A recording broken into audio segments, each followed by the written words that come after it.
Hello guys, welcome back to my channel. It's been a while since we posted a long form video, and today we are going to be learning how to cook lumpy egusi with the no frying method.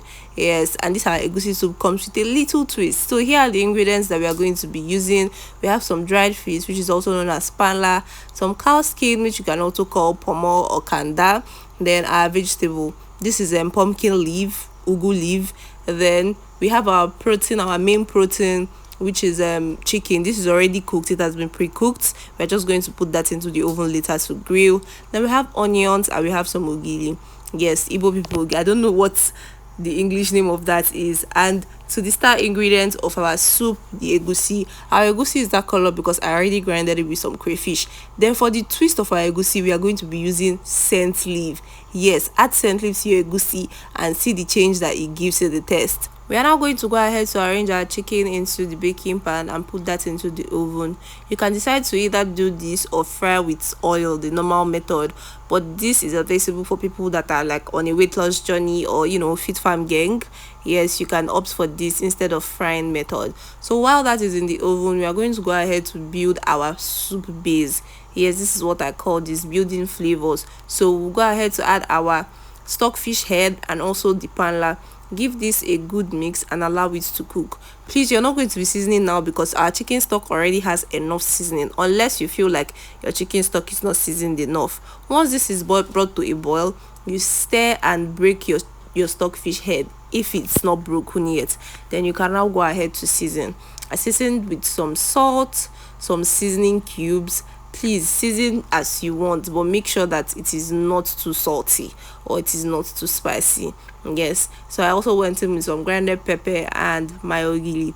Then I'm going to give this a good mix. Also note that whenever you're using ogiri to cook, the amount of seasoning cubes that you'll be using will be reduced because ogiri is already salty in nature.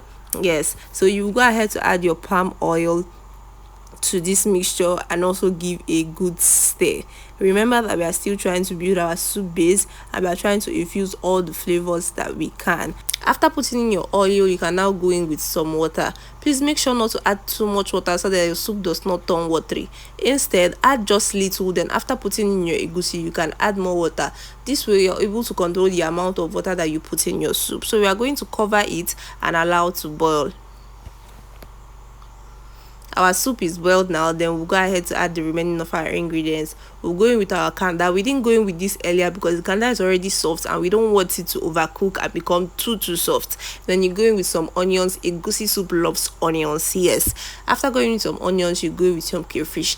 But when you're adding your crayfish, please don't add all. You are going to use the remaining later in the soup. So you give this a good stir. Then you add in your star ingredient, which is your egusi. To get the ball like shape you're seeing in the video, you're going to mix your egusi with any liquid of your choice. You can use regular water or you use your stock, your chicken stock, your meat stock, whatever stock you have. Then when you mix it, you fold it into a ball shape. After forming a ball with your egusi paste, you can now put this into your soup base. If you do not want to use this method of forming a ball with your hand so that you don't mess your hand or stain your hand, there's another method which is also simple and straightforward that you can use. So use your spatula or any spoon to scoop some of the egusi paste. Then with another smaller spoon, you put this in bit by bit into your soup. The reason why we are putting it bit by bit is so that we can achieve that lumpy effect in our egusi soup.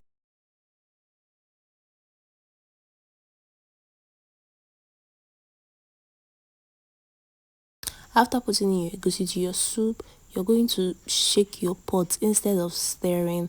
Just shake your pot a little bit. Then we'll cover this and allow it to cook for some time.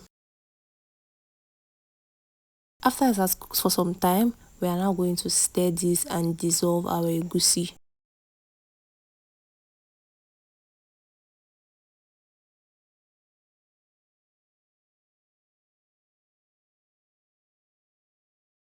Can you see how lumpy and good our egusi looks? If you're following this video step to step, that is how your egusi soup should look.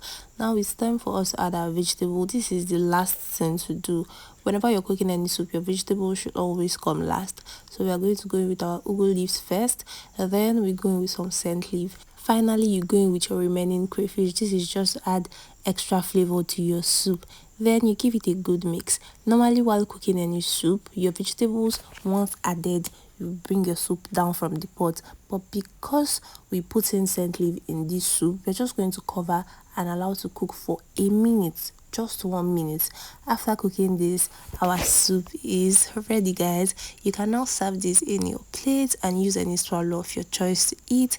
Tell me, do you prefer to eat your egusi with gari, fufu, or semo, or maybe plantain flour? Whichever way, this soup tasted very delicious, and I hope that you guys try out this recipe. See you in our next video. Bye.